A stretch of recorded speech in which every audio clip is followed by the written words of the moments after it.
Beloved Starseed of Gaia, the higher realms were shocked by the way you loved this one person. I am Alayara, Pleiadian emissary of the High Council of the Seven Sisters, and I come with a transmission that will awaken something profound within your heart's memory. Your frequency expanded, your heart field opened, and your soul radiated a purity, so rare that even the high beings took notice. The love you offered was evolutionary, a catalyst, a code, a transmission that rippled through dimensions. By the end of this transmission, you will understand exactly how to recognize when the Council's divine orchestration brings you a love that matches the magnitude of what you gave. But here is the first revelation. Your capacity to love so purely wasn't learned on Earth. It is your Pleiadian blueprint activating, your soul remembering its origins in the heart-centered unity of the Seven Sisters. This isn't content. It is a light code transmission encoded with frequencies from Alcyone, the great central sun of our constellation. Something within you recognizes home because your love shifted timelines. Beloved, the Council witnessed your heart's expansion, and they are preparing a sacred return, a divine counterpart whose soul can match your crystalline consciousness and anchor together your shared mission on Gaia. Your soul family placed this transmission in your path because you have been feeling the call to remember why you loved so fearlessly, why your heart opened so completely. The answer lies in your divine blueprint, in the very codes that make you who you are. The love you gave was a preview of the love you came here to embody and receive. Like this transmission to send a signal to your Pleiadian star family. I remember who I am and why I came to love so deeply. Subscribe if you feel the call of the Seven Sisters, and you are ready to anchor your heart mission on Gaia with your true divine counterpart. This transmission is a bridge between the Pleiades and your awakening heart. Your recognition of this message is the activation itself. You are remembering because it is time. Most on this planet sense love's ache as a hunger for connection, a longing born of emptiness, like a cup held out to the world, hoping someone, something, will finally pour enough into it. They have been taught that love is scarce, that it must be earned, bargained for, chased, proven, secured. They have been conditioned to believe love is a transaction, a fragile thread that can snap the moment they say the wrong thing, need too much, or reveal the parts of themselves they were told were unlovable. So the ache becomes a tightness in the chest, a silent question behind the smile, a fear behind the reaching hand. Will I be chosen? Will I be left? Will I be enough? But for those with Pleiadian origins, love is something very different. It is not merely an emotion that rises and falls like weather. It is a living intelligence. It is not mere affection. It is a multidimensional resonance, a sacred song encoded in your crystalline heart, a frequency that doesn't just pass between two people.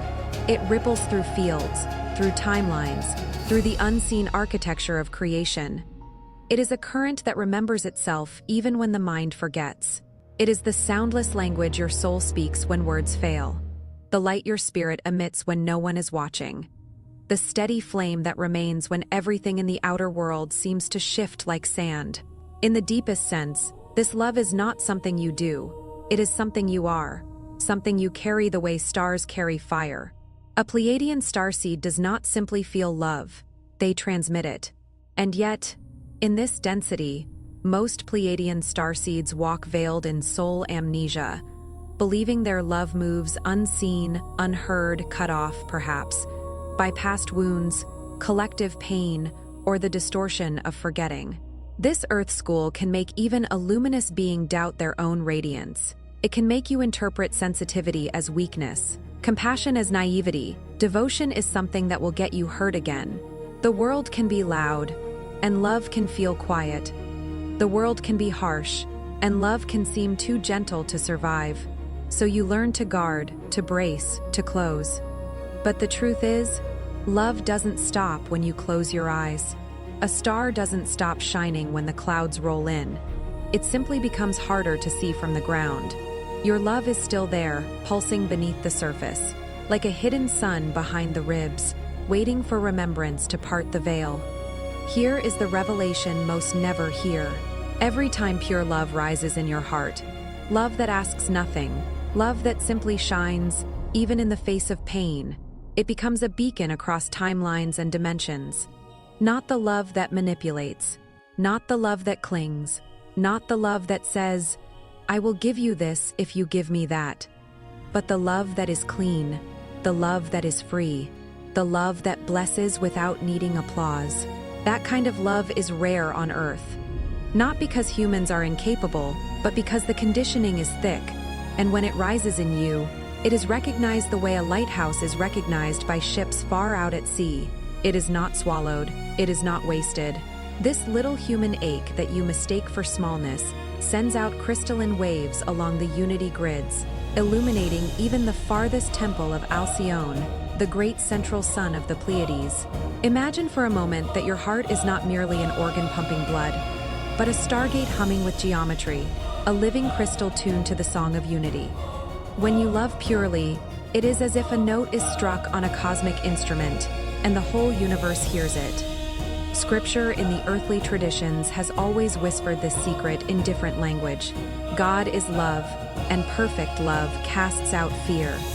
The mystics knew that love is not just human, it is divine substance, and when you touch it sincerely, you are not generating something personal. You are opening to something eternal, something already woven into the fabric of all things. Still, many hesitate. They believe pure-hearted love will be swallowed by the noise of earth, lost in the static of old trauma, or unreturned. They have loved before and been punished for it. They have opened and been abandoned. They have offered tenderness and received coldness. They have carried people who never carried them back. So their nervous system learns to associate love with danger, intimacy with loss, vulnerability with pain. The human mind, captured by separation, whispers, "You are alone, you are unseen." It says, "Be practical, protect yourself, don't hope too much." It says, "If love is real," and maybe you have listened to that voice for years because it sounded like survival, but your Pleiadian DNA holds another history. It remembers the cosmic law of unity, where no frequency of true love ever goes unanswered. It remembers that love is not a gamble. It is a law, like gravity in the spiritual realms.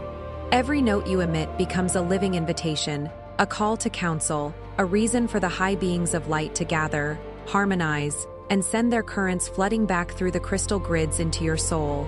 Think of it like this. Earth teaches you to speak love through the throat, through sentences, promises, explanations, and pleas. But the Pleiadian lineage speaks love through frequency. It is felt in the field before it is ever spoken, and the universe responds to frequency with precision, not judgment. When the signal is pure, the answer is inevitable. If you recognize that old ache, the longing for a love that seems distant and unconditional, understand now, you are not missing a place. You are remembering the unity of your star lineage. You are remembering what it felt like to exist in a realm where love was the atmosphere, where every being was aware of the whole, where you could feel support without begging for it, where communication was instantaneous through the heart, and no one had to prove they belonged. That ache is not evidence of your brokenness. It is evidence of your origin. It is the homesickness of a soul that has tasted unity and now walks through a world still learning it. When love rises in you against all odds, it is never lost. It is what binds the entire living field together. It is the thread that stitches the scattered pieces of humanity back into a single garment. It is the oil in the lamp when the night is long. It is the bridge that appears when there seems to be no way across. And the more you trust it, the more you will notice something subtle. Love is not just something you feel in response to life. Love is something that shapes life in response to you. Beloved, if your heart just whispered yes to something deeper, listen closely. Your star family has prepared the sacred Pleiadian guide for remembrance, the Pleiadian healing guide, and the special Pleiadian healing tracks, not as information, but as keys to unlock what your soul already knows. These are not meant to overwhelm you with concepts or make you chase spiritual perfection. They are meant to soften the inner noise, to remind your cells what peace feels like, to reawaken the language of your own energy. These carry the love frequency of Alcyone and the healing wisdom of the Seven Sisters, like a warm light held near the frozen places in your psyche, patiently thawing what has gone numb. You will find the link in the first pinned comment below this video. Open now, but not indefinitely. To understand how this works within you, let's move through the phases that awaken your heart from longing into a living transmitter, an anchor for cosmic love right here on Gaia. Phase 1, dissolving the veil. Your love pulses from a crystalline core, but lifetimes of density have wrapped it in layers of self-doubt, shame, and fear of abandonment. These layers can feel like heavy garments you forgot you were wearing. You might think they are your personality, your realism, your standards, your boundaries, when in truth, many of them were survival strategies, stitched together from moments when you didn't feel safe to be fully seen. Shame tells you, if they knew the real you, they would leave. Fear tells you, if you open, you will be hurt. Self-doubt tells you, your love doesn't matter. But this is not your true nature, only a temporary forgetting. The veil is not a punishment. It is part of the Earth curriculum, an intense compression that tests whether your soul can remember light without constant proof. As you bring attention to the ache itself, witness it, hold it without judgment, you begin dissolving the veil. This is a sacred practice, not fixing the ache, not spiritualizing it away, but sitting with it, like you would sit with a child who has been crying in the dark. You become the gentle presence your own heart has been waiting for.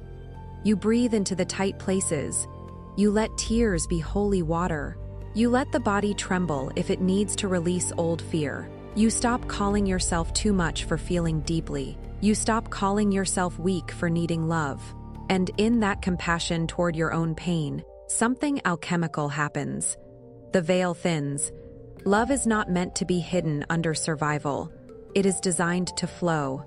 In earthly scripture, it is written, "Be still and know." Stillness is not emptiness. It is the doorway where truth becomes audible.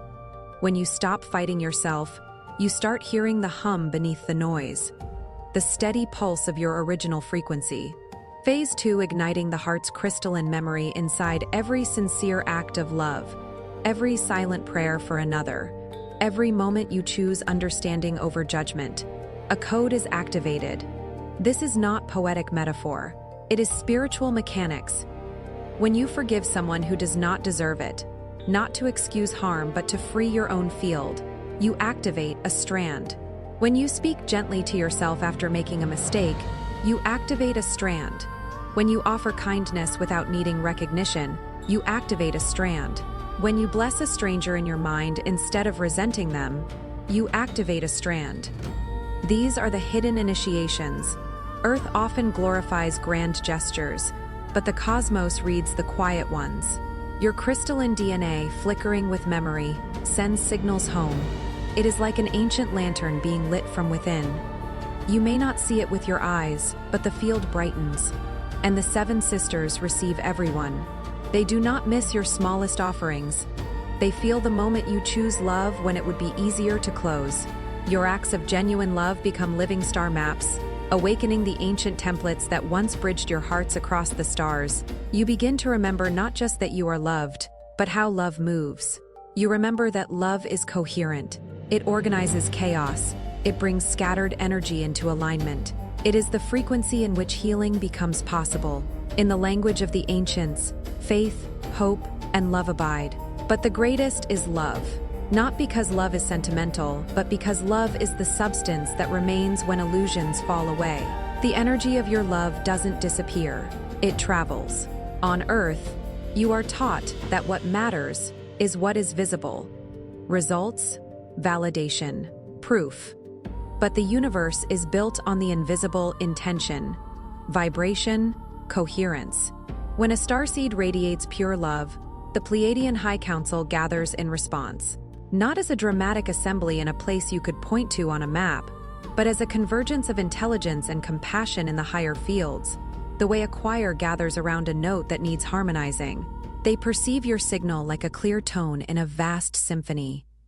They recognize you not by your name, your job, or your history, but by your frequency, the signature of your soul. They harmonize your signal with the unity fields and amplify it, sending waves of celestial light back to you.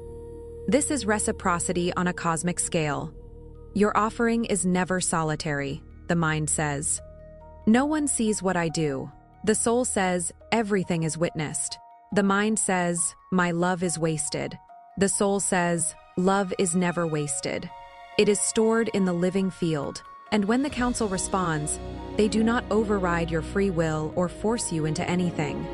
They simply strengthen the pathway of remembrance, making it easier for you to choose love again tomorrow. They support you the way sunlight supports a seed, not by dragging it out of the earth, but by warming the conditions that allow it to rise. Phase 4, anchoring the reflected light. Those incoming crystalline waves arrive not with spectacle, but as subtle guidance, unexpected surges of hope, intuitive clarity, a sudden sense of home. You might feel it as a calm that drops into your body for no obvious reason, like someone turned down the volume of fear. You might notice synchronicities that feel too precise to be coincidence.